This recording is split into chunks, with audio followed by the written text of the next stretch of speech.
NgoNtulikazi 2015, umculo kaMaskandi wagubhuzelwa ifu elimnyama. Ukuhamba kweNdidane kwashiya isikhala esingeke savalwa muntu. Kepha ibhizinisi lomculo alimi, liyaqhubeka. Ezinyangeni ezimbalwa iNdidane idlulile, kwavela indoda eyodwa eyashaqisa wonke umuntu, uStayela Khanyile. Wayebukeka njengeNdidane, ehleka njengeNdidane, kanti nokwenza kwakhe kwakukhumbuza ngeqhawe lakaGcwensa. Kubalandeli abaqotho, lokhu kwakungafani nenhlahla, kodwa kwakukweyisa. Namuhla eBashoko Bezimidi sihlaziya uhambo lukaStayela, kusukela ekuzenzeni iNdidane kuya ekubeni indoda egcina isigqi somculo esiphilayo namuhla.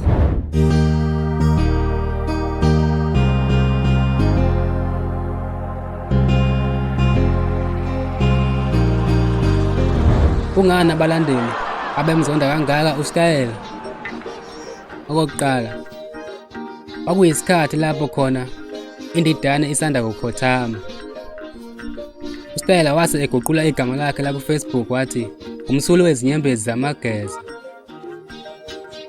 Lokhu kwabanga umuzwa omubi kubalandeli ngoba umsuli wezinyembezi kusho umuntu ozothatha isikhundla.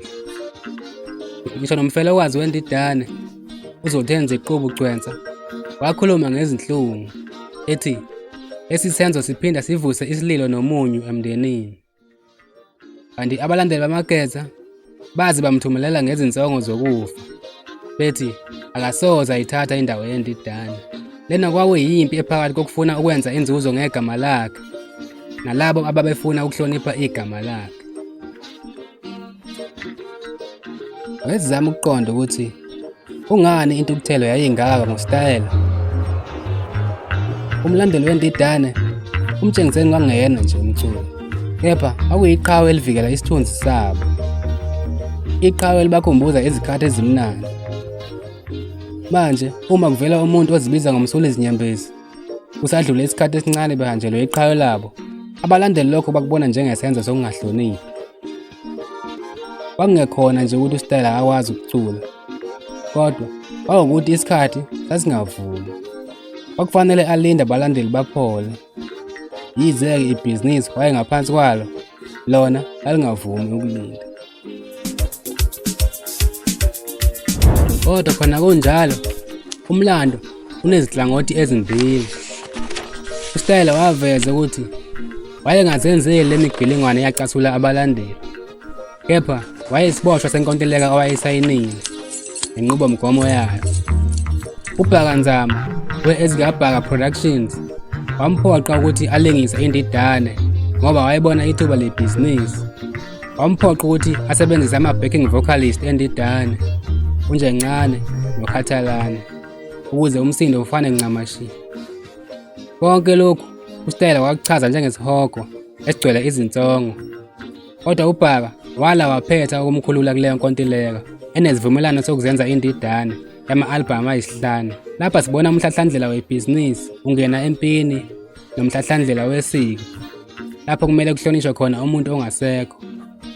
I-record company yayifuna umkhiqizo ophindaphindiwe ofana nokaMtshengiseni, kodwa abalandeli babefuna iqiniso. Le mpi yenkontileka yayiqukethe izivumelwano esecike eliwumfanekiso weNdidane ayibanga nje ungezwani, kodwa yaba yimpi yaholela ezinkantolo. uStayela waboshelwa emaketangeni omthetho, evinjwa kuba aqhubeke nomculo engakasiqedi isivumelwano senkontileka yakhe esasifaka ukuba azibize ngesichomachomane. Kepha ngonyaka ka-2018 iyaqina imibiko ethi waqaqa emaketangeni uStayela okuvinjwa inkantolo ukuba aqhubeke nomculo ngenxa yokungaboni ngasolinye phakathi kwakhe nomnumzane uMzamokuhle Bhakanzama. Nansi indaba ethusayo ngenkontileka kaStayela noBhakanzama. Cabanga nje usuvalela emaketangeni omthetho. Lokhu kusho ukuthi uStayela wayeboshwe izandla nezinyawo. Wayengakwazi ngisho nokuya kwishow encane le eNkandla ngoba uBhaka wayengamvumeli. Le nkontileka yama-albhamu ayisihlanu yayenzela ukuba uStayela abe njengomshini okhiqiza imali, hhayi njengomuntu onemizwa. Lokhu kukhombisa ngokusobala ukuthi Umkhakha womculo ungaba ingozi kangakanani uma uzongena kuyo ngenxa yemali kuphela, ungayihloniphi imizwa yomculo. Ngo-2021, uStayela wabuya ngomunye umqondo. Wabona ukuthi uPhotho Ngobese yize enekhono elihle kakhulu, kepha wayesewushintshile umuzwa wamageza amahle. Abalandeli babelambelela loya muzwa wamageza onendidane phakathi bango-2008. Ngakho uStayela wasungula amageza amasha. Wenza into enebuhlakani ngalesi senzo sakhe. Wabuyisa izingoma ezinomlayezo okhethekile njengendidane. Wathatha iculo lithi Diona, walibiza ngokuthi uDineo. Lokhu kwangekhona nje ukwebiwa kwengoma, kodwa kwakukuvuselela umuzwa womculo akhule ewuthanda. Wayenikeza abalandeli i-upgrade yesigqi sakudala abasikhumbulayo.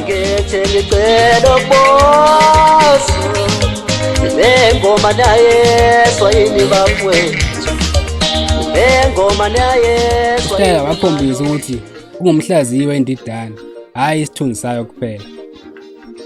Ake siyihlaziye le ngoma kaStayela, uDineo.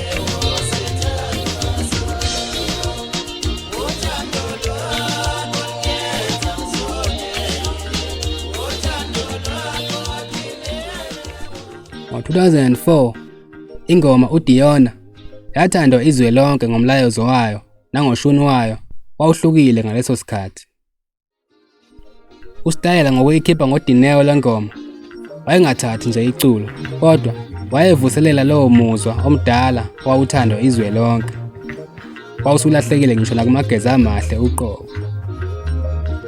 Lokhu kukhombisa ukuthi uStayela wayiqonda imakethe ayisebenzelayo. Wayazi ukuthi uPhotho Ngobese sedlulele phambili kakhulu, kanti abalandeli bona bafuna ukubuyela emuva lapho isikhathi sasisihle simnandi khona. Le ngoma kaDineo iyona eyenza uStayela wamukeleka kabusha, ngoba wasebenzisa umuzwa wawusushabalele njengesikhali sakhe esikhulu. Namhlanje uStayela akukho lutho okutheni okuvelayo ngayo ngomculo. Selokhu kwaphuma i-albhamu yakhe yamageza amasha uthi Ginqi yango-2021, kanti ngisho nasezitolo zomculo umculo wakhe awutholakali. Lokhu kuyinkinga ngoba uPhotho Ngobese nakuba ekhonjiwe ekholeni amageza amahle, uStayela unaleyo nhlansi yendidane uPhotho wayengenayo. uStayela-ke kuyadingeka ukukhombisa amagalelo endidane yize engeke aba yiyona, ngoba abalandeli abanye bamaskandi bayayidinga leya nhlansi owashiwa umtshengiseni. Thina lana Bashokobezi Media siyathemba ukuba uStayela uyaphila futhi konke kusamhambela kahle ngohambo lwakhe lomculo.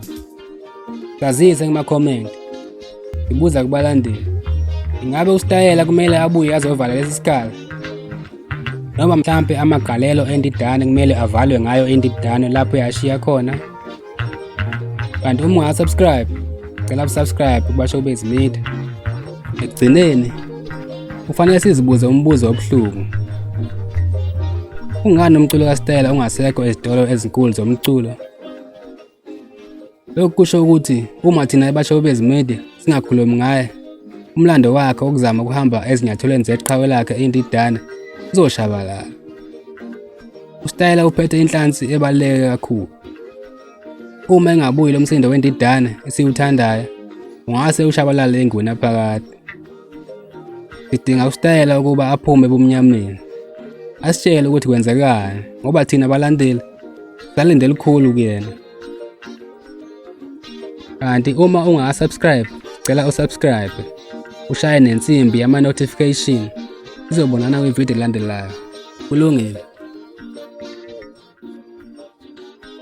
Yanishela hlangana ukumane nzima bona babesisha ukumane nzima bona babesisha yanishela hlangana ukumane